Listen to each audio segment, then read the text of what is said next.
আসসালামু আলাইকুম ওয়া রাহমাতুল্লাহ। আলহামদুলিল্লাহি রাব্বিল আলামিন ওয়াসসালাতু ওয়াসসালামু আলা আশরাফিল আমবিয়াই ওয়াল মুরসালিন ওয়া আলা আলিহি ওয়া আসহাবিহি আজমাইন ওয়া মান তাবি'আহুম বিইহসানি ইলা ইয়াউমিদ্দিন ওয়া বা'দ। ফাআউযু বিল্লাহি মিনাশ শাইতানির রাজীম। বিসমিল্লাহির রহমানির রহিম। ইন্নাশ শাইতানা লাকুম আদুউন ফাত্তাখিযুহু আদুওয়া। وقال النبي صلى الله عليه وسلم إن الشيطان يجري مجرى الدم। প্রশংসা মাত্রই আল্লাহ সুবহানাহু ওয়া তাআলার, যিনি আমাদেরকে নানান ব্যস্ততা থাকার পরেও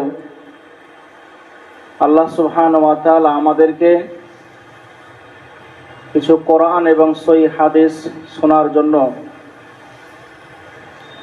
এই মসজিদে একত্রিত হওয়ার তৌফিক এনায়েত করেছেন, তাই আমরা তিনার প্রশংসা করে থাকি আলহামদুলিল্লাহ। দরুদ ও সালাম বিবর্ষিত হোক প্রিয় নবী, শ্রেষ্ঠ নবী মুহাম্মদ রাসূলুল্লাহ সাল্লাল্লাহু আলাইহি ওয়াসাল্লামের উপরে। আল্লাহুম্মা আমিন।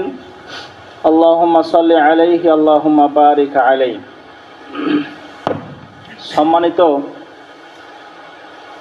উপস্থিতি, আজকে আপনাদের সামনে যে একটি বিষয় নিয়ে আলোচনা করব সেটি হচ্ছে আপনাদেরকে প্রশ্ন করেই আজকে আমার বক্তব্যটা শুরু করব ইনশাআল্লাহ। আপনাদেরকে প্রশ্ন করছি, সবাই এই আমার বক্তব্যের সর্বপ্রথম প্রশ্নটা উত্তর সবাই দেবেন, এটা আশা করছি। মানব জীবনের সবচাইতে বড় দুশমন কে? শয়তান। আমরা সবাই বললাম তো, কিন্তু কি আমরা বাস্তবে তাকে শয়তান সবচাইতে বড় শত্রু মনে করি? আমরা কিন্তু উত্তর সবাই দিয়েছি, যারা না দিয়েছে তারা কিন্তু জানে যে সবচাইতে বড় দুশমন হচ্ছে শয়তান। কিন্তু বাস্তবে কি আমরা শয়তানকে শত্রু মনে গ্রহণ করেছি? আর এই শত্রু থেকে বাঁচার উপায় কি, এই নিয়ে ছোট ছোট করে কয়েকটি পয়েন্ট আলোচনা করবো ইনশাআল্লাহ। প্রথমে যে কথাটি বলছিলাম যে ইবলিস, শয়তান যে আমাদের সবচাইতে বড় দুশমন, সবচাইতে বড় শত্রু, তাকে কি সত্যিকারে আমরা শত্রু বলে মেনে নিয়েছি বা গ্রহণ করেছি কিনা,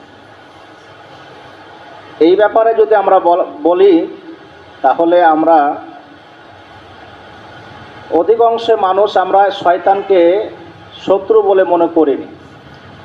আমাদের পৃথিবীতে সবচাইতে বড় শত্রু আমি যেটা মনে করি, আপনারা হয়তো আমার সঙ্গে একটু সাথ দিবেন, আমরা যেটা মনে করি বা আমি যেটা মনে করি বা সবাই বেশিরভাগ মানুষ মনে করে যে আমাদের সবচাইতে বড় শত্রু হচ্ছে আমাদের ভাই, আমাদের পিতামাতা। মনে করি কিনা? দেখবেন অধিকাংশই বাড়িতে ভাইয়ের সাথে ভাইয়ের মিল নেই, কিন্তু সবচাইতে নিকটবর্তী যদি সম্পর্ক বলেন, তাহলে সবচাইতে নিকটবর্তী সম্পর্ক আত্মীয় হচ্ছে আমার ভাই। কিন্তু এই ভাইকে আমরা অনেকেই ভাইয়ের সঙ্গে ভাইয়ের মিল নেই, ওকে সবচাইতে বড় শত্রু মনে করি। বিবাহের আগে আপনার খুবই ভালো সম্পর্ক, খুব ভালো, ভাইয়ের সঙ্গে ভাইয়ের খুব মিল রয়েছে। বিবাহের পরে এমনও আমরা ঘটনা দেখেছি সচক্ষে যে 8 ফুটের বারান্দাকে 4 ফুট করে পাঁচিল দিয়ে ঘেরেছে। দুশমন, সবচাইতে বড় দুশমন। এমনকি দুধের শিশুটাকেও বলি, আমরা শিখিয়ে দিই যে ওই মানুষটার সাথে কখনো কথা বলবে না। আমরা বলি না? আমরা বলি সবচাইতে বড় দুশমন মনে করি আমরা তাকে। কিন্তু আসলে এটাকে আমাদের সবচাইতে বড় দুশমন? আমাদের সবচাইতে বড় দুশমন হচ্ছে ইবলিস। কিন্তু ইবলিস এই জায়গাতে আমাদের উপরে সফল। ইবলিস কিন্তু সবচাইতে বেশি খুশি হয় ভাইয়ের সঙ্গে ঝগড়া বিবাদ করলে, আর আল্লাহ সবচাইতে বেশি খুশি হয় কিসে? ইবলিসের সাথে দুশমনি করলে। আর ভাইয়ের সাথে দুশমনি করলে কে বেশি খুশি হয়? শয়তান বেশি খুশি হয়। এই ব্যাপারে আপনাকে ছোট্ট করে একটা হাদিস শোনাই। সাহিহ ইবনে হিব্বান 6189 নম্বর হাদিস, মুস্তাদরাক হাকিম 4th খণ্ড 350 নম্বর হাদিস, সিলসিলাতুস সাহিহা 1280 নম্বর হাদিস। আল্লামা আলবানী হাদিসটিকে সহিহ বলেছেন। আবু মুসা আশআরী রাদিয়াল্লাহু তাআলা হাদিসটি বর্ণনা করছেন। তিনি বলছেন, রাসূলুল্লাহ সাল্লাল্লাহু আলাইহি ওয়াসাল্লাম বলছেন যে শয়তান প্রতিদিন সকালে তার চেলাদেরকে ডেকে বলে যে তোমরা মানুষকে পথভ্রষ্ট করবে। কোনো একদিন শয়তান একটা অফার ছাড়লো, মানে পুরস্কার করবে মানুষকে। শয়তান তার চেলাদেরকে অফার দিল। কি অফার? যে আজকে যদি তোমরা দুই জামাতের মধ্যে যদি খটকা লাগাতে পারো, ঝগড়া লাগাতে পারো, বিবাদ লাগাতে পারো, তাহলে তোমাদেরকে আমি একটা মুকুট দিব। এইভাবে শয়তান একটা অফার দিল, পুরস্কার দেওয়ার একটা অফার দিল। এইভাবে শয়তান তার চেলাগালা চারিদিকে ছিটিয়ে গেল। এক এক শয়তান আসছে আর তার মেন লিডারকে বলছে যে আজকে আমি স্বামী স্ত্রীদের মধ্যে ঝগড়া লাগিয়ে স্ত্রীর স্বামীর মধ্যে মানে বিবাদ করতে করতে অশ্বাসা দিতে দিতে স্বামী স্ত্রীকে তালাক দিয়ে দিল। শয়তান বলল তুমি এই মুকুটের অধিকারী নও, তুমি বড় কাজ করোনি। আর একটা শয়তান এসে বলছে পিতা এবং সন্তানের মধ্যে অশ্বাসা দিতে দিতে সন্তানকে পিতার অবাধ্য সন্তান আমি করলাম। শয়তান বলল তুমি এই মুকুটের অধিকারী নয়। আর একজন এসে বলছে আমি মানুষের মনে অশ্বাসা দিতে দিতে তাদেরকে শিরকে লিপ্ত করলাম। শয়তান বলল তুমি পাবে না। আর একজন এসে বলছে আমি ব্যভিচার করালছি। শয়তান বলছে আর তুমিও এই মুকুটের অধিকারী নয়। সর্বশেষ একটা চেলা এসে বলছে যে আমি দুই ভাইয়ের মধ্যে ঝগড়া বিবাদ করতে করতে, দুই ভাইয়ের মধ্যে ঝগড়া লাগা অশ্বাসা দিতে দিতে এক পর্যায়ে শেষ পর্যায়ে এক ভাই আর এক ভাইকে হত্যা করলো। শয়তান বলল আজকের এই মুকুট তুমি পাবে, তুমি অধিকারী, আমি তোমাকে মুকুটের অধিকারী করলাম। সবার সামনে শয়তান সেই শয়তানকে মানে জয়ী করলেন। নাউজুবিল্লাহ। ভেবে দেখেছেন শয়তান সবচাইতে বেশি খুশি হয় এক ভাই আর এক ভাইয়ের সাথে ঝামেলা লাগালে। আজকে দেখবেন ওই জন্যই আজকে অধিকাংশ বাড়িতে ভাইয়ের সঙ্গে ভাইয়ের মিল নেই, অধিকাংশ বাড়িতে। তো শয়তান সবচাইতে বেশি খুশি হয় এক ভাই আর এক ভাইয়ের সাথে গন্ডগোল, ঝামেলা, বিবাদ, ফাসাদ করার জন্য। আর আল্লাহ কোথায় খুশি হয়? মানে শয়তানকে সবচাইতে বড় শত্রু মনে করলেন। তো আজকে আমরা দেখবেন উল্টাটা আমরা করছি, উল্টাটা, সম্পূর্ণ উল্টা। আজকে সমাজের মানুষ আমরা উল্টা সব দিকে চলছি। চেষ্টা করবেন শয়তান যে সবচাইতে বড় দুশমন, এই ব্যাপারে ছোট করে কয়েকটি কথা রাসূল আল্লাহ সুবহানাহু ওয়া তাআলার তিনি বলছেন। সূরা ফাতির 35 নম্বর সূরা 6 নম্বর আয়াত আল্লাহ বলছেন ইন্না শাইতানা লাকুম আদুউন, নিশ্চয় শয়তান হচ্ছে তোমাদের সবচাইতে বড় দুশমন। ফাত্তাখিজুহু আদুওয়া, আর তাকে তোমরা দুশমনই মনে করো। আল্লাহ বলছেন লাকুম আদুউন, তোমাদের দুশমন সেই প্রকাশ্য দুশমন। ফাত্তাখিজুহু আদুওয়া, তাকে তোমরা দুশমনই মনে করো, শত্রুই মনে করো। আল্লাহ সুবহানাহু ওয়া তাআলা অনুরূপভাবে সূরা আরাফ 7 নম্বর সূরা 27 নম্বর আয়াতে বলছেন ইয়া বানি আদম, হে আদম সন্তানেরা, লা ইয়াফতিনান্নাকুমুশ শাইতান, তোমরা শয়তানের ফিতনায় পড়িও না, শয়তানের ওয়াসওয়াসায় পড়িও না। কামা আখরাজা আবাইকুম মিনাল জান্নাহ, যেইভাবে তোমার পিতামাতাকে, আদি পিতাকে সে শয়তান জান্নাত থেকে বের করেছে ফিতনা দিয়ে, ফিতনায় ফেলে শয়তান সে তোমার পিতামাতাকে তথা আদম আলাইহিস সালামকে এবং হাওয়া আলাইহিস সালামকে জান্নাত থেকে সে বের করেছে। সেই শয়তানের ফিতনায় পড়িও না। আল্লাহ সুবহানাহু ওয়া তাআলা কি করছেন? আমাদেরকে হুঁশিয়ারি দিচ্ছেন, আমাদেরকে হুঁশিয়ারি দিচ্ছেন আল্লাহ সুবহানাহু ওয়া তাআলা শয়তানের ফিতনা থেকে, শয়তানের ওয়াসওয়াসা থেকে। শয়তান যে সবচেয়ে বড় দুশমন আল্লাহ সুবহানাহু ওয়া তাআলা ঘোষণার সাথে বলেছেন। আল্লাহ বলেছেন ইন্না শাইতানা লাকুম আদুউম মুবিন, নিশ্চয় শয়তান তোমাদের প্রকাশ্য দুশমন, প্রকাশ্য দুশমন, এটা কোনো সন্দেহ নেই। কেন আমাদের দুশমন? শয়তান কেন আমাদের দুশমন? এই ব্যাপার আল্লাহ সুবহানাহু ওয়া তাআলা সূরা ফাতির 35 নম্বর সূরা 6 নম্বর আয়াতে বলছেন ইন্নামা ইয়াদউ হিসবাহু লিয়াকুনু মিন আসহাবিস সাঈদ, শয়তান মানুষদেরকে তার দিকে ওয়াসওয়াসাতে টানে, তার ওয়াসওয়াসাতে ফেলে একটাই উদ্দেশ্য, লিয়াকুনু মিন আসহাবিস সাঈদ, যাতে করে শয়তান জাহান্নামে নিয়ে যেতে পারে মানুষদেরকে।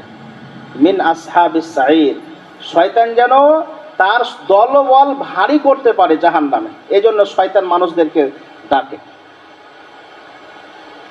আল্লাহ সুবহানাহু ওয়া তাআলা অনুরূপভাবে সূরা আরাফ 7 নম্বর সূরা 16 থেকে 17 নম্বর আয়াতে বলছেন, শয়তান আল্লাহকে বলছেন।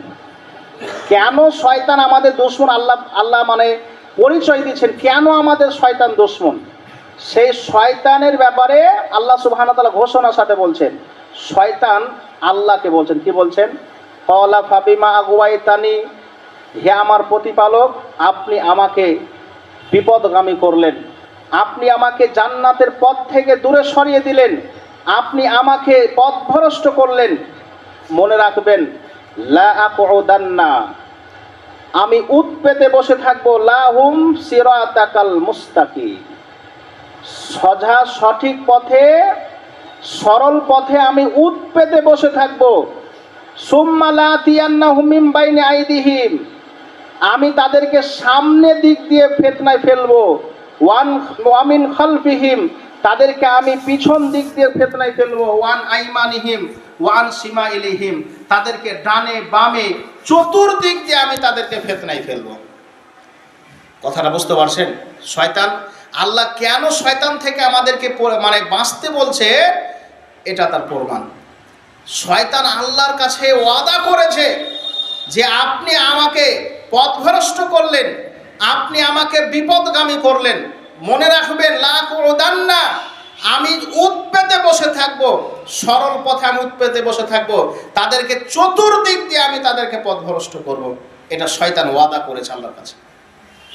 আরেকটি সূরাতে, সূরা হিজরের 15 নম্বর সূরা 39 নম্বর আয়াতে আল্লাহ শয়তান আল্লাহকে বলছেন, কি বলছেন? ক্বালা রব্বি, হে আমার প্রতিপালক, বিমা আগওয়াইতানি, আপনি আমাকে পথভ্রষ্ট করলেন, আপনি আমাকে বিপদগামী করলেন, জান্নাতের পথ থেকে আমাকে বিচ্ছিত করলেন।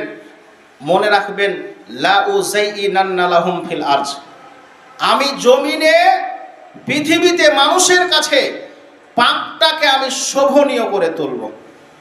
সুবহানাল্লাহ। এই বাক্যটা একটু বোঝার চেষ্টা করবেন।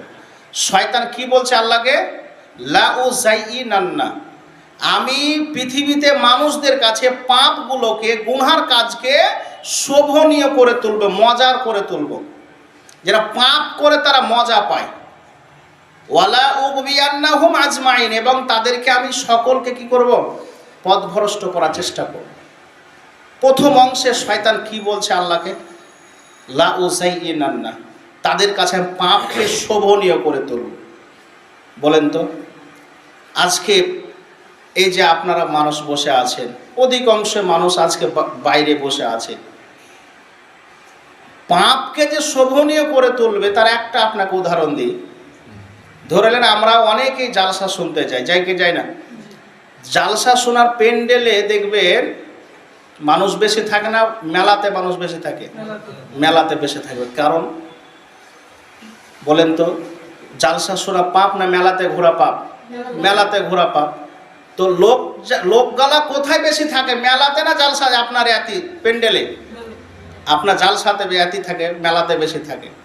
তো শয়তান যে মানে মজার করে তুলবে, পাপগুলোকে যে আপনার শোভনীয় করে তুলবে, তার একটা জ্বলন্ত প্রমাণ হচ্ছে আমাদের বর্তমান জালসা। জালসাতে দেখবেন মেলাতে সুবহানাল্লাহ ভিড় মানে না। 5 মিনিটের রাস্তা, যেখানে আমার মসজিদ থেকে 5 মিনিট লাগে জালসাটা যেতে, সেখানে 1 ঘন্টা আসতে লাগছে আমাকে। লাগে না ভাই? 1 ঘন্টা আসতে লাগবে আপনাকে। তো লোক দেখেন কোথায়, পাপের দিকে মানুষ বেশি যাচ্ছে, পাপের দিকে মানুষ বেশি, আর জালসাতে কয়েকজন বসে থাকছে। গতকালকে আমার ওখানে আমার পার্শ্ববর্তী মসজিদে জালসা হলো, আনারুল্লাহ ফাইজি হাফিজাহুল্লাহ বক্তব্য দিয়েছেন। তো 10 খুব জোর 50টা, আমি প্রথমে গেলাম, 50টা লোক বসে আছে। আস্তে আস্তে 1-150টা হলো। আর রাস্তাতে আমার ওই জালসার থেকে মসজিদ যেতে 5 মিনিট লাগে, সেখানে আমাকে 20-25 মিনিট যেতে লাগলো। মানে এদিক ওদিক ঠেলাঠেলি করতে করতে যেতে হয়েছে। আর প্যান্ডেলে লোক নেই। তো দেখেন, শয়তান যে মজার করে তুলবে পাপগুলোকে, তার একটা জ্বলন্ত প্রমাণ এটা। আর একটা উদাহরণ দিই, সবাই কিন্তু উত্তরটা দিবেন, এই প্রশ্নের উত্তর সবাই দিবেন। বলেন তো আমরা সকালে কয়জন খেজুর খাই? বলেন বলেন সকালে কয়জন খেজুর খাই? হাতে গোনা 2-4টা হবে এতটের মধ্যে। কিন্তু আপনি পরিসংখ্যা করে দেখবেন সকালে ঘুম থেকে উঠে পায়খানা যাওয়ার আগে বিড়ি কয়জন ধরাই? অসংখ্য, মানে গণনা করা মুশকিল। আর বিড়ি না ধরার পায়খানাই হবে না। শয়তান দেখেন খেজুরটা খাওয়া রাসূল সাল্লাল্লাহু আলাইহি সাল্লামের উত্তম একটা দেখানো একটা পদ্ধতি। রাসূল সাল্লাল্লাহু আলাইহি সাল্লাম বেশি পছন্দ করতেন, সবচাইতে বেশি খেজুর মধু পছন্দ করতেন। আমরা সেটাকে ভুলে গিয়ে শয়তানের মানে শয়তান যে মজার করে তুলবে ওইটা আপনাকে উদাহরণটা দিয়ে বোঝাচ্ছি। শয়তান যে পাপগুলোকে আমাদের কাছে শোভনীয় করে তুলবে তার একটা জ্বলন্ত প্রমাণ হচ্ছে এটা। আজকে দেখবেন মধুর ব্যবসাকে আমরা মানে কত নিজেকে কত মানে এই মনে তুলি, কিন্তু বিড়ির ব্যবসা দেখবেন, বিড়ির ব্যবসা মানুষকে বুঝাতে হচ্ছে। আজকে মানুষকে বুঝাতে হচ্ছে, এমনকি দুঃখের সাথে আপনাকে বলছি, এমনকি 12 বছর থেকে পড়ে মৌলভী সাহেবকে বুঝাইতে হয়েছে যে বিড়ির ব্যবসা হারাম। যুক্তি দেয় যে এটা মাকরুহ। 12 বছর থেকে পড়ে মৌলভী সাহেব করেছে এটা মাকরুহ। তো কী করে শয়তান ওকে কবজা করতে পারেনি? বলো, শয়তান অবশ্যই তা কবজা করেছে। 12 বছর থেকে পড়ে মৌলভী সাহেব আজ বলছে গুল মাকরুহ। সুবহানাল্লাহ। শয়তান কত মানে কৌশলে আপনাকে ওয়াসওয়াসা দেয়, মজার করে তুলবে। ওই জন্য আমরা খেজুর কমই খাই, কিন্তু বিড়ি আনলিমিটেড, ওর বলার ভাষা নেই। 2-4টা থাকার আগে আমরা হাজির, বিড়ি কিনতে হবে। ছেলেপিলাকে বিড়ি কিনতে পাঠাই আমরা বাড়িতে, অনেকে দেখবেন বিড়ি কিনতে পাঠায়। আমরা এমনও খবর আছে আমাদের বাড়িতে অনেকে যে খেজুর বছরে একবার শুধু রমজান মাসে নিয়ে আসে, আর নেই, শুধু 1 বছরে একবার নিয়ে আসে। আর বিড়ি দেখেন লাগাতার ব্যবসা। সুবহানাল্লাহ। মুসল্লি সাহেব নামাজ টামাজ পড়ে যায়, স্ত্রীর সাথে বিড়ি মুড়াইছে। এটা বুঝাইতে যাবেন তো বলবে যে মৌলভী সাহেব নতুন কথা বলছে। এর আগে অনেক মৌলভী ছিল আমার কি মসজিদে যে গুল আধা ভাগি করে ভাগ করে খেয়েছি। আজ এই মৌলভী এসে মানে কেমন কথা কয়েছে এগুলো। অনেক মুসল্লি বলে, আমার সচক্ষু দেখছি আমরা। আজকে আমি এ কথা বলি তো কালকে বলবে যে তোমার আগে 17 বছর থেকে গেল মৌলভীটা একদিন ওই কথা বলেনি, তুমি এসে বলছো যে এই কথা। তোমার হেড মুদারেস পড়াইছে মাদ্রাসায়, ওই মাদ্রাসাতে ফতোয়া দিয়েছে মাকরুহ, তুমি বলছো হারাম। শয়তান কৌশল করছে এটা। শয়তান আপনাকে কত প্যাচে যে ফেলবে আপনি বুঝতে পারবেন না। শয়তান আল্লাহকে বলেছে লা উযায়্যিনান্না, আমি তাদের কাছে পাপকে শোভনীয় করে তুলব, পাপকে মজার করে তুলব। তারা পাপ করবে, মজা লাগবে। কিন্তু মসজিদে দেখবেন আজকে যে আপনার, আমি এই মসজিদে আগেও এসেছি, অনেকবার এসেছি, প্রায় 4-5 বার এসেছি আপনার এখানে। তো মোটামুটি মুসল্লি এখানে আলহামদুলিল্লাহ ভালো হয়। তো নামাজ, মাগরিবের নামাজ ফজর 3 কাতার 4 কাতার পড়লেন, দেন পাপকে যে আল্লাহ মানে শয়তান মজার করে তোলে তার আরেকটা উদাহরণ দিয়েছে। কয়জন 5 কাতার 4 কাতার নামাজ মুসল্লি হয় কেন? আপনারা দাঁড়ান তো, কয় কাতার হবে এখানে? কয়জন আছেন? অর্ধেকটি নাই। আমার ধারণাও নাই যে অর্ধেকটি বসে আছে, মানে করে আছে। সক্রিয় কর্মী তারাই বেশি, বাদ বাকি একাটা টেনে ছেঁচড়ে নিয়ে আসতে পারছেন। তাছাড়াও খুব মোটামুটি নেই ধরেন। তো শয়তান দেখেন পাপকে যে মজার করে তুলবে। এই যে এখানে বসে বিরক্ত লাগবে, একটু যদি কোরআনে আলোচনা করে ডাকি বিরক্ত লাগবে, কিন্তু সে আপনার দোকানে বসে যাওয়া বিরক্ত লাগবে না। বিরক্ত তাকে মোটেই বিরক্ত লাগবে না। কিন্তু এই যে এখানে এগুলা এরা নতুনভাবে ফেতনা শুরু করলে, নতুনভাবে জুমাতে তো যথেষ্ট খুতবা দিচ্ছে ইমাম সাহেব, আবার এইভাবে কথা শুনতে হবে। মানে কত মুসল্লি আমাদেরকে যুক্তি দিয়েছে, আমরা জমিয়ত আহলাদিস কাজ করে ইজতেমা করি, যে বলে যে এগুলো মুরলি কেন তোমাদের? জুমাতে তো খুতবা দিয়েই চলে গেছো, সবই শুনছি, আবার নতুনভাবে সব গিলা বসতে হবে। মানে এভাবে উদাহরণ দিচ্ছে। ওই মুসল্লিটা যে কোথায় চায়ের দোকানে বসে আছে, তো চায়ের দোকানে কি একবারও বলে না যে আগে তো মেলা চায়ের দোকান ছিল, তুমি কেন চায়ের দোকান করলে নতুন করে? কেউ বলে যে নতুন করে আবার চায়ের দোকান কেন? ওই টোলাতে তো ছিলই। কেউ বলে না কেন? আবার আমরা উৎসাহ দিই, এখানে কর, নামাজ টামাজ পড়ে তাড়াতাড়ি বসতে হবে। মানে দূরে হয়ে গিয়ে ওখানে যেতে, আর চায়ের দোকানে যে বসে আছে। শয়তান কৌশল করবে, দুঃখের সাথে কথাগুলো বের হয়। কত মুসল্লিকে দেখবে নামাজ পড়বে, ইমাম সাহেব যদি একটু দেরি করে দেয় নামাজে, ও গলা খেকড় দিবে। তাশাহুদে যদি একটু বেশি হয়ে যায়, লেট হয়ে যেতে গলা খেকড় দিবে। আবার কত মুসল্লি বলেছে আমাদেরকে যে মৌলভী সাহেব ফজরের নামাজে কোনো 15-16 মিনিট লাগে। আপনি যে 15-16 মিনিট লাগাচ্ছেন ফজরের নামাজে, এই সময়টুকুতে আমার এক যুগ ঘুমিয়ে যেত। আমাকে নিজে কয়েছে, ও সুবহানাল্লাহ। তার কথা শুনে কথাটা আপনাকে শুনতে হাসি লাগবে, কিন্তু বাস্তব দুঃখের সাথে কথাটা বলছি। ওই মুসল্লিটাই 84 সাল থেকে নামাজ পড়ছে। আমি দেখেছি, ওখানে 3 বছর থেকে আছি, 84 সাল থেকে নামাজ পড়ছে। যেমন নামাজ হয়ে গেল, আসরেতে এই চায়ের দোকান, মাগরিব ফজর পরে এই চায়ের দোকান, 24 ঘন্টা চায়ের দোকানে। আর ওই মুসল্লিটাকে আমি একদিন সালাম দিচ্ছি হাটের চায়ের দোকানে, সালাম দিয়ে যাচ্ছিল, শুনতে পাই না। পরে আমি বলছি যে চাচা আপনাকে সালাম দিয়েছিল, বুঝতে পেরেছেন? বলছে না, বুঝতে পারিনি। বলছি কেন বুঝতে পারেনি? আমি বলছি যে আপনি কি বুঝবেন, আপনি তো রসে তলে আছেন। আপনি যে মানে টিভি দেখছেন, আপনি সালামের উত্তর পান। তাকে আমি বলছি যে আমি পাশ দিয়ে যে আপনি সালামের উত্তর পান না, সেখানে যদি একটা কুকুর পেশাব করতে, তা আপনি আরও বুঝতে পারবেন না। বলছি সেগুলা কথা বলে আমাকে। ওই মুসল্লিটাই, যে মুসল্লিটা 15 মিনিট লাগলে বিরক্ত বোধ করে, ওই মুসল্লিটা চায়ের দোকানে 24 ঘন্টা বসে আছে, বিরক্ত লাগে না তাকে। 24 ঘন্টা বসে আছে, তাকে বিরক্ত লাগে না। বলেন তো, রেকর্ড আছে কোনো মুসল্লি বা কোনো ব্যক্তি চায়ের দোকানেতে টিভি চললে কেউ বলেন যে এ বন্ধ কর, ভালো লাগে না? কেউ বলেছেন? রেকর্ড আছে, দেখাতে পারবে যে বন্ধ কর, আর ভালো লাগে না, ছাড়, চল পটিয়ালে। একটা যদি ভালো ফিল্ম চলে, চায়ের দোকানে গিয়ে যদি ঘুম আসে, তাও বলছে তুই, তোকে পয়সা দিচ্ছি, তোর চা তুই খা, কিন্তু থাক তুই, এইটা শেষ করবে দে যাবো। এভাবে আমরা বলি না? অনেকে আছে দেখবেন, কিন্তু এই যা এখানে ভালো লাগবে না।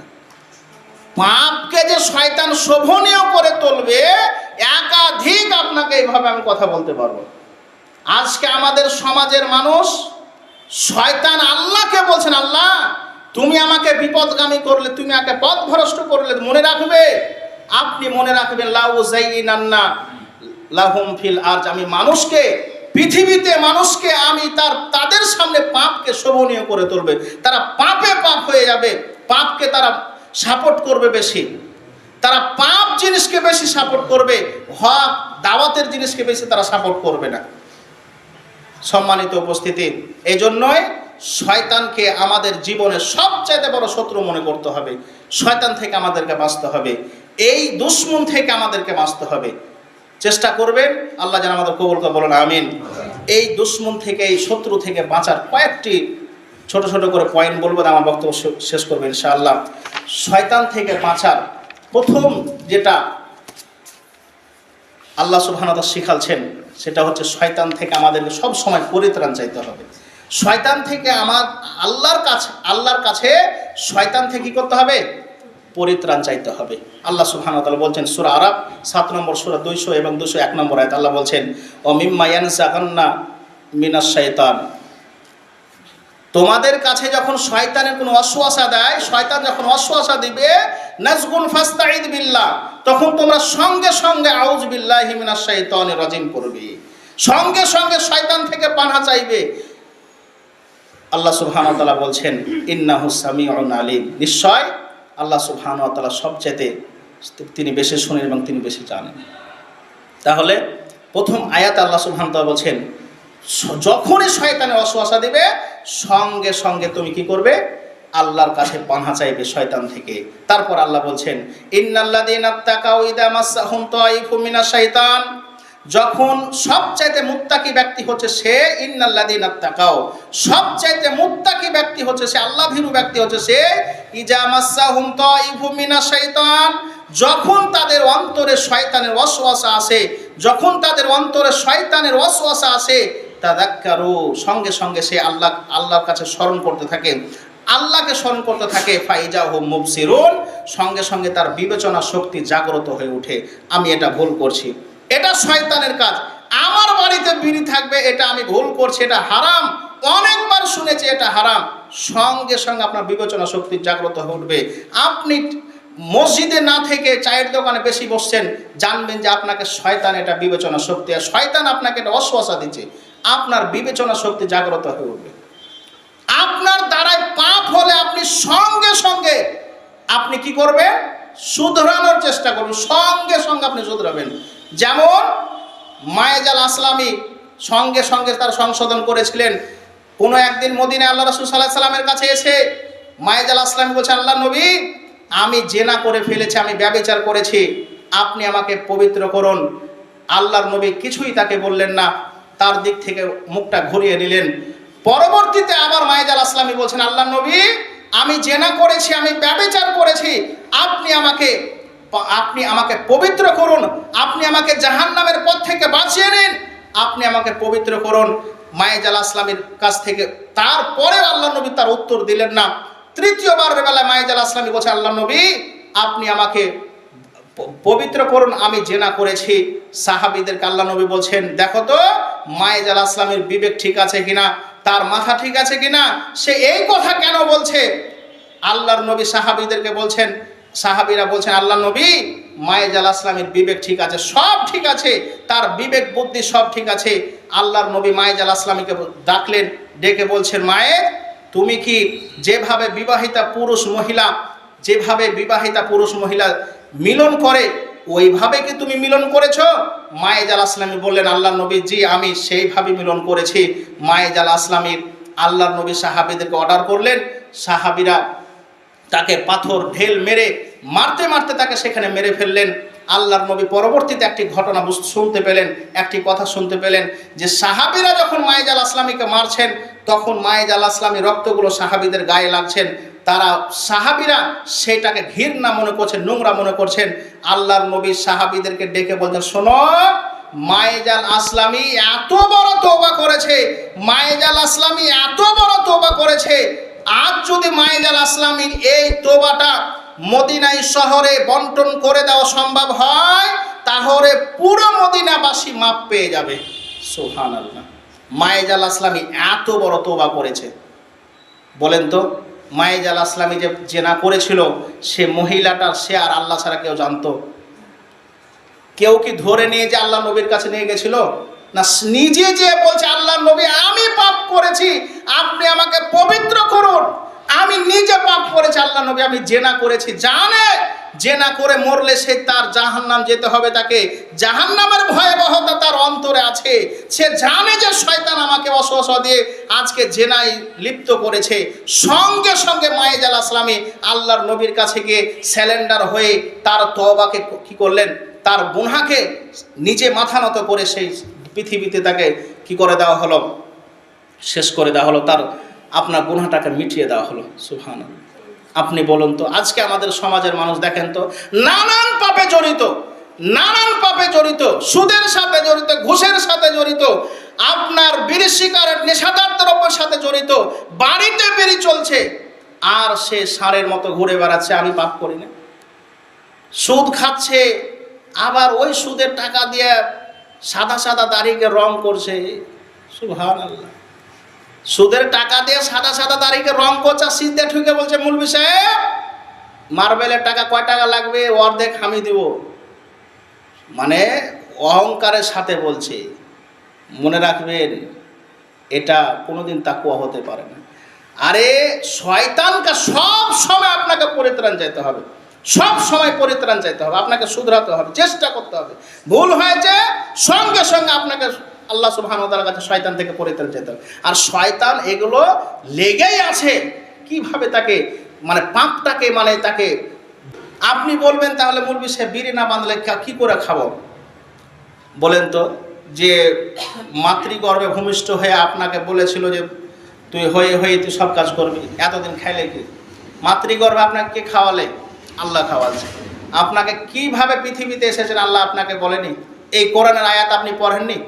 সূরা তালাকের 2 থেকে 3 নম্বর আয়াত আপনি অধ্যয়ন করেন। আল্লাহ কি বলছেন? ওয়া ইয়াত্তাকিল্লাহা ইয়াজআল লাহু মাখরাজা। যে ব্যক্তি আল্লাহকে ভয় করে, যে ব্যক্তি আল্লাহকে ভয় করে চলে, ইয়াজআল লাহু মাখরাজা, তার সমস্ত কাজকে আল্লাহ কি করে দেন? সহজ করে দেন। তার কাজগুলোকে আল্লাহ কি করে দেন? সুপথ আল্লাহ সুবহানাহু ওয়া তাআলা বের করে দেন। ওয়া ইয়ারযুকু মিন হাইসু লা ইয়াহতাসিব। আল্লাহ তারপরে আয়াতে বলছেন যে আমি তাকে এত রুজি দিব, এত ধন সম্পদ দিব, লা ইয়াহতাসিব, তে ভাবতেই পারেনি যে আমার এত টাকা পয়সা আসবে। সুবহানাল্লাহ। এই আয়াত আপনি অধ্যয়ন করেননি, এই আয়াত পড়েননি আপনি বাড়িতে গিয়ে। আল্লাহ বলছেন আমার ওপর ভরসা করো, আমার ওপরে ভরসা করো, আমি তোমাকে এত রুজি দিব, এত টাকা পয়সা দিব, তুমি ভাবতেই পারো না। কিন্তু হারাম নয়। বলেন তো এই ওমায়াত্তাকিল্লাহ ইয়াজআল লাহু মাখরাজ। ওমায়াত মানে আল্লাহর উপর ভরসা। আল্লাহর উপর ভরসা মানে কি? আল্লাহর উপর ভরসা মানে হারাম ছেড়ে দেওয়া, সুদ ঘুষ ছেড়ে দেওয়া, গুনাহের পাপ ছেড়ে দেওয়া। এর মানে হচ্ছে আল্লাহকে ভরসা, আল্লাহকে ভয় করা। এর নাম হচ্ছে আল্লাহকে ভয় করা। আল্লাহ বলছে এই সব পাপ ছেড়ে দাও, সব হারাম ছেড়ে দাও, তোমাকে আমি এমন রাস্তা বের করে দিব যে তুমি ভাবতেই পারো না যে এর থেকে আল্লাহ আমাকে রুজি দিবে। এর উপর বিশ্বাস আছে কি নাই? আছে কি না বিশ্বাস? অবশ্যই বিশ্বাস আছে। আজকে ছাড়েন, আজকে বিড়ি সিগারেট আপনি ছাড়েন, ব্যবসা দেখবেন আপনার পথ আল্লাহ অবশ্যই বের করবে, ইনশাআল্লাহ। ইনশাআল্লাহ আজকে যারা বিড়ির সাথে জড়িত আছেন চেষ্টা করবেন ভাই, আল্লাহ পথ বের করে দিবেন, আল্লাহ বের করবেন। আপনাকে টেনশন করা, আপনি শুধু আপনার চেষ্টা করবেন যে আমি কোথায় করব, আল্লাহ দেখবেন ঠিক আপনাকে পথ বের করে দিবেন। আল্লাহ আমাদের কবুল করুন, আমিন। দ্বিতীয় নাম্বার, শয়তান থেকে পরিত্রাণ চাওয়ার দ্বিতীয় নাম্বার উপায় হচ্ছে বাড়িতে প্রবেশকালে আল্লাহর নাম নেবেন। শয়তান থেকে বাঁচার আরেকটি উপায় হচ্ছে বাড়িতে যখনই প্রবেশ করবেন আল্লাহ সুবহানাহু ওয়া তাআলার নাম নেবেন। আল্লাহ রাসূল সাল্লাল্লাহু আলাইহি ওয়াসাল্লাম বলেন সহিহ মুসলিমের 2018 নম্বর হাদিস, ইজা দাখালা রাজুলু বাইতাহু, যখন কোনো ব্যক্তি আল্লাহর নাম নিয়ে প্রবেশ করে, ইনদা দুখুলিহি, যার বাড়িতে প্রবেশ করবে, ওয়া ইনদা তুআমিহি, খাবার সময়তে যখন আল্লাহর নাম নিবে তথা বিসমিল্লাহ বলবে, ক্বালা শয়তান, শয়তান কি বলবে শোনেন, শয়তান কি বলবে, লা মাবিতা লাকুম ওয়ালা আশা, না এখানে আমরা থাকার জায়গা পেলাম, না খাবারের জায়গা পেলাম, কিছুই পেলাম না। যদি আপনি বাড়িতে প্রবেশ করার সময় বিসমিল্লাহ বলেন, খাবারের সময় বিসমিল্লাহ বলেন, তাহলে শয়তান বলবে লা মাবিতা লাকুম ওয়ালাল আশা, না আমরা খাবার জায়গা পেলাম, না শোয়ার জায়গা পেলাম, কিছুরই জায়গা পেলাম না। ওয়াইজা দাখালা ফালাম ইয়াজকুরিল্লাহ, আর যখন আপনি বাড়িতে প্রবেশ করার সময় আল্লাহর নাম না নিয়ে প্রবেশ করবেন, বিসমিল্লাহ বলবেন না, এবং খাবার সময়তে যদি বিসমিল্লাহ না বলেন তাহলে শয়তান বলবে ক্বালা আদরাকতুমুল মাবিতা ওয়ালাল আশা, আমরা এখানে থাকারও জায়গা পেলাম, খাবারেরও জায়গা পেয়ে নিলাম। সুবহানাল্লাহ। তাহলে দেখেন, যদি বাড়িতে প্রবেশ করা বিসমিল্লাহ না বলেন তাহলে শয়তান আপনার বাড়িতে কি করবে, স্থান পেয়ে যাবে, শয়তান আপনাকে ওয়াসওয়াসা দিবে। তার বিসমিল্লাহ বলে প্রবেশ করলে আপনি স্থান পাবে না।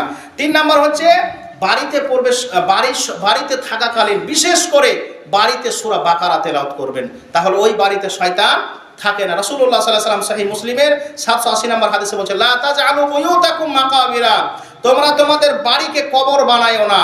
ওয়া ইন্না শাইতানা ইয়ানফিরু মিনাল বাইত, ওই বাড়ি থেকে শয়তান দ্রুত পালিয়ে যায়, শয়তান সেখান থেকে পালিয়ে যায় আল্লাহ যে তুকরাউ ফিহি সূরাতুল বাকারা, যেই বাড়িতে সূরা বাকারা তেলাওয়াত করা হয়। তাহলে এই শয়তান থেকে বাঁচার 3 নাম্বার উপায় কি, বাড়িতে কি করবেন, বিশেষ করে সূরা বাকারা বেশি বেশি তেলাওয়াত করবেন, তাহলে সেই বাড়িতে শয়তান থাকবে না। 4 নাম্বার, জামাত সহকারে নামাজ আদায় করার চেষ্টা করবেন, জামাত সহকারে নামাজ আদায় করার চেষ্টা করবেন। রাসূল সাল্লাল্লাহু আলাইহি ওয়াসাল্লাম বলেছেন, মা মিন সালাসিন ফি কারিয়াতিন, কোন বস্তিতে যদি 3 জন ব্যক্তি থাকে আর তারা যদি সেখানে জামাত সহকারে সালাত আদায় না করে তাহলে ইল্লা কাদিস্তাহওয়াদা আলাইহিমুশ শাইতান, শয়তান তাদের উপরে বশ হয়ে যায়, শয়তান তাদেরকে ওয়াসওয়াসা দেওয়ার সুযোগ পায়। যদি আমরা সেখানে জামাত সহকারে সালাত আদায় না করি, তাহলে জামাত সহকারে আপনি সালাত আদায় করবেন, শয়তান থেকে অবশ্যই আপনি বাঁচতে পারবেন।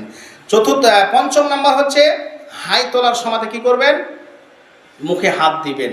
রাসূলুল্লাহ সাল্লাল্লাহু আলাইহি ওয়াসাল্লাম শিখে কি বলছেন, আত-তাসাউবা মিনাশ শাইতান, হাইটা হচ্ছে কার পক্ষ থেকে, শয়তানের পক্ষ থেকে। ফাইজা তাসাআবা আহাদুকুম ফালিয়াদরুকুম মাস্তাতাআতা, যখন কোনো ব্যক্তির হাই উঠবে যত সম্ভব সে কি করবে, রুখার চেষ্টা করবে। ফাইন আহাদাকুম ইজা ক্বালা, আর যখন কোনো ব্যক্তির হাই উঠে আর যখন না হাত দিয়ে হা করে, জাহিকা শয়তান, শয়তান হাসতে থাকে। কি করবে, শয়তান হাসতে থাকবে। তাহলে হাই ওঠার সময় কি করবেন, মুখে হাত দিবেন। আর দোয়াটা কি বলবেন, কি দোয়া বলবেন হাই ওঠার সময়তে, একটু আস্তে আস্তে বলছেন যে লা হাওলা ওয়ালা কুওয়াতা ইল্লা বিল্লাহ। এটা দলিল আছে? হাই হাই ওঠার সময়, হাম যেটা হাই যেটা, হাই ওঠার সময়তে কি বলে আমরা লা হাওলা ওয়ালা কুওয়াতা ইল্লা বিল্লাহ। কোন হাদিসে পেয়েছেন না মুলবির কাজ শুনেছেন? কমপক্ষে আগকার মুলবির কাজ শুনেছেন, এই বর্তমান মুলবির কাজ পাবেন না এগুলো। আগেকার মুলবির কাছে এগুলো শুনেছেন যে দুয়ার সময় কি বলবেন লা হাওলা ওয়ালা কুওয়াতা। বিশেষ করে এই কথাটা বলে দিলাম, লা হাওলা ওয়ালা কুওয়াতা এটা কোনো হাদিস নেই, আমরা শুনেছি বলে যাচ্ছি এটাই। আমার জানা মতে যদি হাদিস পান তো অবশ্যই আমাকে দিবেন। আমার জানা মতে এর কোনো হাদিস নেই। চেষ্টা করবেন শুধু মুখে রুখাটা। ওলামায়ে কেরাম বলছেন যে যেহেতু শয়তান থেকে বাঁচবেন এই জন্য আউযু বিল্লাহি মিনাশ শাইতানির রাজিম পড়া যেতে পারে, ওলামায়ে কেরাম বলছেন এগুলো। তাছাড়া স্পষ্টভাবে হাই ওঠার সময়তে কোনো দোয়া নেই। 6 নাম্বার, বাড়ি থেকে বের হওয়ার সময়, বিশেষ করে বাড়ি থেকে যখন বের হবেন দোয়া বলে বের হবেন। রাসূলুল্লাহ সাল্লাল্লাহু আলাইহি ওয়াসাল্লাম বলছেন বিসমিল্লাহি তাওয়াক্কালতু আলাল্লাহ লা হাওলা ওয়ালা কুওয়াতা ইল্লা বিল্লাহ। এই দোয়াটা যদি আপনি পড়ে বের হয়ে যান, শয়তান কি বলে সুবহানাল্লাহ, শয়তান কি বলবে যে হুদিতা ওয়া কুফিতা ওয়া উকিতা। এক শয়তান আরেক শয়তানকে বলতে থাকে যে আজকে তো আর পারলাম না, এর উপর আর আমাদের কোনো ক্ষমতা নেই, আধিপত্য চলবে না আজকে। কেন? হুদিতা, তাকে তো হেদায়েত করে দেওয়া হলো। ওয়া কুফিতা, এই দুয়াটা তার জন্য যথেষ্ট হয়ে গেল। ওয়া উকিতা, আমাদের কাছ থেকে তাকে বাঁচিয়ে নিলেন আল্লাহ সুবহানাহু ওয়া তাআলা। সুবহানাল্লাহ। কি করবেন? এই দোয়াটা পড়ে বাড়ি থেকে বের হবেন, তাহলে শয়তান আপনার কোনো ক্ষতি করতে পারবে না। আল্লাহ আপনাকে হেদায়েত করবে আর এটাই তো আপনার জন্য যথেষ্ট হবে, শয়তান আপনার কোনো ক্ষতি করতে পারবে না। 7 নাম্বার, মসজিদে প্রবেশ করার সময়তে দোয়া বলবেন। আমরা কি দোয়া বলি? আল্লাহুম্মা আফতাহলি আবওয়াবা ওয়া রাহমাতিকা। আমরা এই দোয়াটা বলি কিনা? এই দোয়াটা বলি। তো আরেকটি দোয়া রাসূলুল্লাহ সাল্লাল্লাহু আলাইহি ওয়াসাল্লাম বলছে, এই দোয়াটা বলতে পারবেন। আর এই দোয়াটা রাসূল সাল্লাল্লাহু আলাইহি ওয়াসাল্লাম শিখিয়ে দেয়, আউযু বিল্লাহি ও বিওয়াজিহিল কারীম ওয়া মিন সুলতানিল কাদিম মিনাশ শাইতানির রাজিম। যদি এই দোয়াটা আপনি পড়ে মসজিদে প্রবেশ করেন তাহলে শয়তান বলে আজকের দিনটা যদি সকালে বলে ঘুরিয়ে সকাল পর্যন্ত আপনি শয়তান থেকে হেফাজত হয়ে গেলেন, শয়তান থেকে আপনি রক্ষা পেয়ে গেলেন। তারপরে 8 নাম্বার যেটি, বিশেষ করে ফজরের নামাজ পড়ে আপনি 100 বার করে কি পড়বেন? লা হাওলা ওয়ালা লা ইলাহা ইল্লাল্লাহু ওয়াহদাহু লা শারীকা লাহু লাহুল মুলকু ওয়া লাহুল হামদু ওয়া হুয়া আলা কুল্লি শাইইন কাদির। এই দোয়াটা কবে পড়বেন? 100 বার করে পড়বেন। তাও যদি এই দোয়াটা 100 বার করে সকালে ফজর নামাজ পড়ে পড়েন, সন্ধ্যা পর্যন্ত সকাল থেকে আপনি কি পাবেন? পরিত্রাণ পেয়ে যাবেন। সন্ধ্যা পর্যন্ত সকাল আপনার কোনো ক্ষতি করতে পারবে না, শয়তান আপনার কোনো ক্ষতি করতে পারবে না। 9 নাম্বার, ঘুমাবার সময়তে আয়াতুল কুরসি বলে ঘুমাবেন। কি করবেন? ঘুমাবার সময়তে আয়াতুল কুরসি বলে ঘুমাবেন। রাসূলুল্লাহ সাল্লাল্লাহু আলাইহি ওয়াসাল্লাম বলছেন ইজা আওয়াইতা ইলা ফিরাশিক, যখন কোনো ব্যক্তি বিছানার ঘুমার সময়তে কি করে? ফাকরাউ আয়াতুল কুরসি, আয়াতুল কুরসি পড়ে ঘুমায়। লা ইয়াজালা মিনাল্লাহি হাফিজুন ওয়ালা ইয়াকরাবাকা শাইতান হাত্তা তুসবিহা। আল্লাহর পক্ষ থেকে আল্লাহ সুবহানাহু ওয়া তাআলা একটা মানে ফেরেশতা নাজিল করবেন, ফেরেশতা পাঠাবেন হাফিজুন, তার সংরক্ষণ করার জন্য, তার দেখভাল করার জন্য। কেমন দেখভাল? ওয়ালা ইয়াকরাবাকা শাইতান, যাতে করে শয়তান তার নিকটে না আসতে পারে। সুবহানাল্লাহ। যাতে করে শয়তান তার নিকটবর্তী না হতে পারে। হাত্তা তুসবিহা, কতক্ষণ পর্যন্ত? সকাল পর্যন্ত।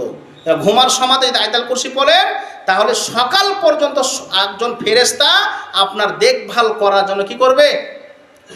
আপনার কাছে সব সময় থাকবে। বুঝতে পেরেছেন কথাটা?